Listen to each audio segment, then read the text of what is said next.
Thank you. That's it, darling. I'm ready. Good. I'm nearly ready. I'm just going to do a bit of packing. What are you taking that for, Mum? My camera? Well, you know that bridge I showed you the other day, that pretty one near Clifton? Oh, yeah, that big one. Well, that's the last of my sketches. Oh. And if I take some photographs, then I can paint and draw at all the angles that I want. Oh. Okay? Come on.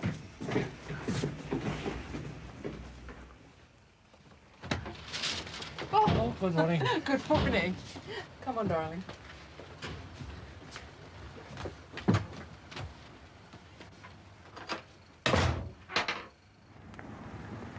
Hello, Charlotte. Hello. Home at the usual time? Yeah. Bye-bye. Bye. Later.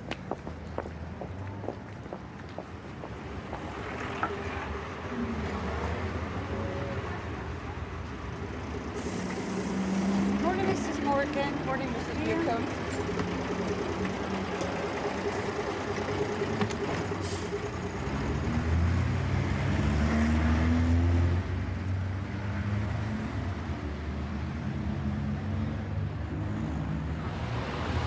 A couple of hours after seeing her children off to school, sometime between 10 and 11 a.m, Shelley Morgan called into the sorting office in Kent Street to collect a registered letter. I've got a banker's card. The letter contained money from her husband, which he sent every week while he was away working on their house in Wales.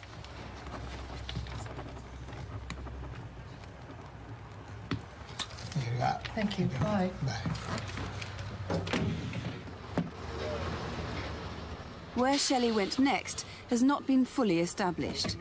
However, a witness travelling on this bus thinks she saw someone closely resembling Shelley get on at about 10 that morning. She remembered the woman because of her long fair hair and her distinctive red glasses.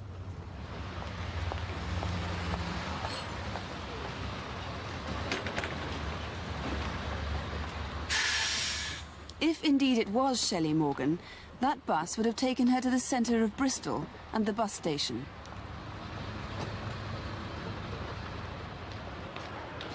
Police would like to hear from anyone who may have spotted Shelley after 11 o'clock that morning.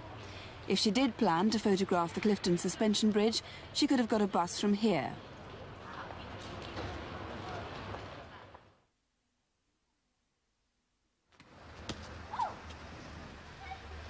When the children came home from school, their mother wasn't there. The house was locked and empty. Finally, a neighbour took them into her house to wait for her. As time went on, it became increasingly clear that something was very wrong. At 7:30 p.m. that Monday, the 11th of June, Shelley Morgan was officially registered as a missing person. Months went by, birthdays passed, and still no word from Shelley. Fears were becoming expectations. Then on Monday, the 24th of September, police headquarters in Bristol received this dramatic phone call. I got some very important information about the missing woman from Windmill Hill. Unfortunately, this is going to turn out to be a murder inquiry. The body is in a Wall-Tree grave. Well, I'm not certain whereabouts too. It's in Hannam River between the bottom of Conham Hill and the old Sea Road.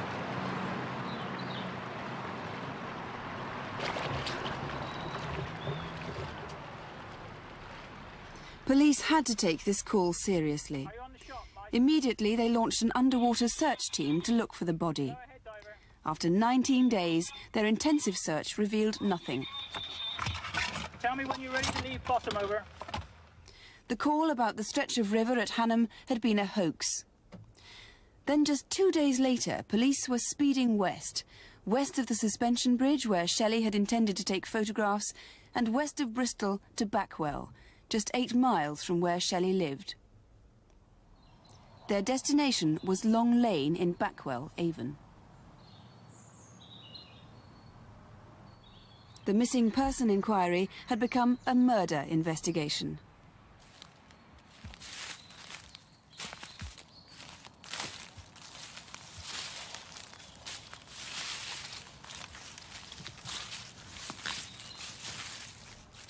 On Sunday, the 14th of October, 3 small children found a badly decomposed body. It was Shelley Morgan. Missing from the scene were her clothing, glasses and bag containing her camera, sketchbooks and the registered letter from her husband. The body was found not in a watery grave, but at Watercatch Farm. A full-scale police investigation to find her killer has now begun.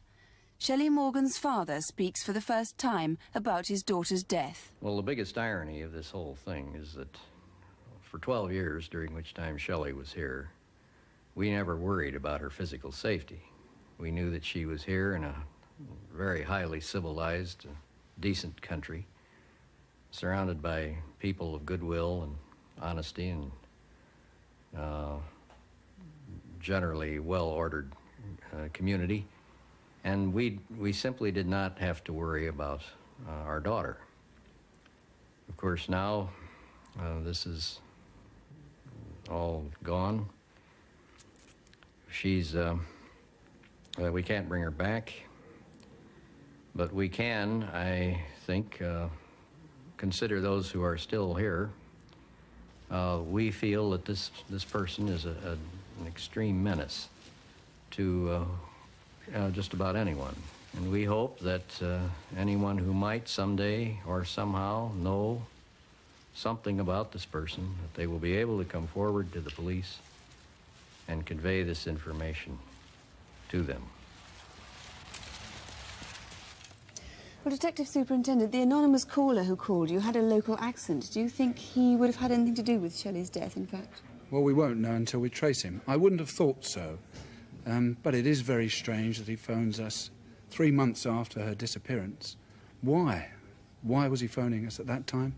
Is there some little piece of information that he's got that he wanted us to be interested in? We won't know until we find him. If it is a hoax and he comes forward, will you prosecute him? Of course not. We're dealing with a murder inquiry. All we want to do is arrive at the truth, and that's it. So if he is watching, please contact us and we'll resolve it and find out what it was all about. Now, you're sure that she was killed on the actual day she disappeared, on June the 11th. What was the motive for her murder, do you believe? Well, it has all the appearance of sex. She was naked apart from her shoes and a pair of tights, face down in a copse. Her clothing's gone somewhere. We're still carrying out certain tests, but there's little doubt that it must have been a sexual attack and then a murder. So what exactly do you need the public's help with? The clothing's missing, as you say. Do you think somebody might have found that? Anything and everything. Anything that anybody knows about her movements. Perhaps the man responsible is already in prison and has talked to somebody. Anybody who's got a lodger they're worried about. A woman who's had a bad experience in a car. Somebody trying to pick her up in a car. That's the one thing we are certain of. She must have been taken there in a car, and at that time she was either alive or she was dead. That bag is very distinctive, isn't it? That might provide a clue. It is. That bag was made from a blueprint that her mother supplied from materials that we found at her home, very similar to the one she had. As you've already said, her dress is missing, her red spectacles are missing, the registered envelope is missing. All those items are somewhere. Her clothing is somewhere. And the most vital clue of all, of course, is the camera. This is the most vital clue that we have got, as you said. This is an identical camera. It's an Olympus, as you see. It's an OM20 camera.